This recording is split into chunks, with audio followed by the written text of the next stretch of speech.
3, 2, 1, start. When no offense is disclosed by the complaint, the court may examine the question of fact. Stop.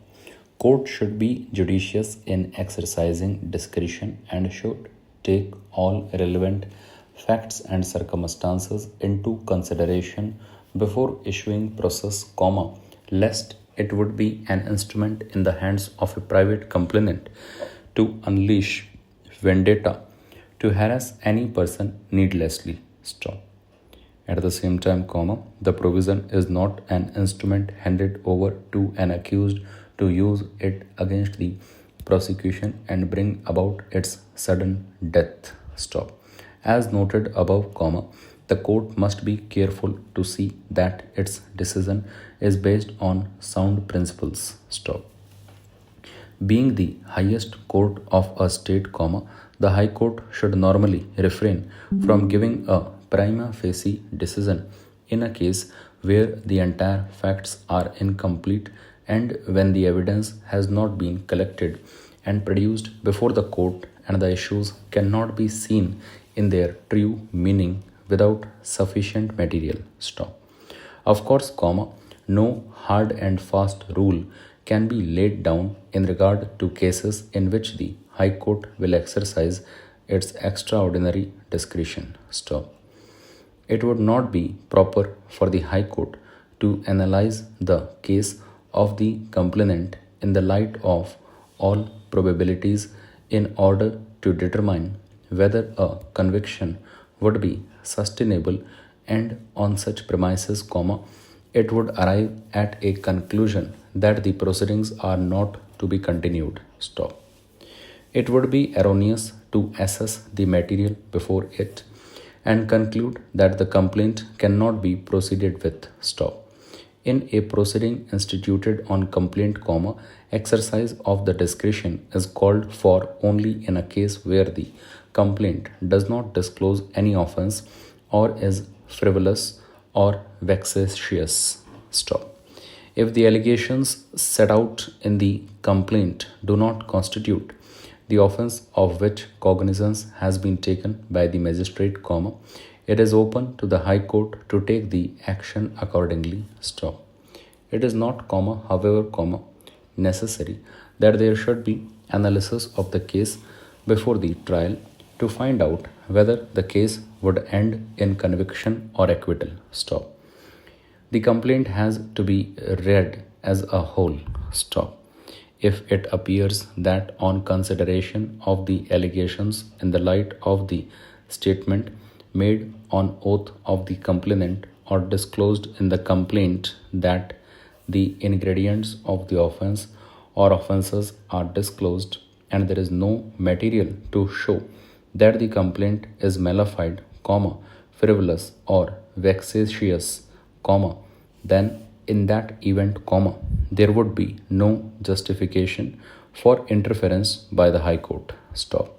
When information is lodged at the police station and an offense is registered, then the malafide of the informant would be of secondary importance. Stop. It is the material collected during the investigation and evidence led in court which decides the fate of the accused person. Stop. The allegations of malafide against the informant are of no use and cannot be the basis for not continuing the proceeding. Stop.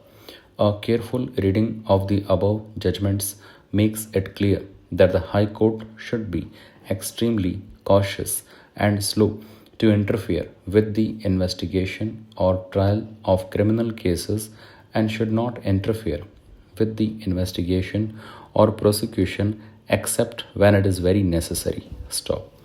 In dealing with such cases, the High Court has to bear in mind that judicial intervention at the threshold of the legal process initiated against a person accused of committing offense is highly detrimental to the larger public and societal interest. Stop.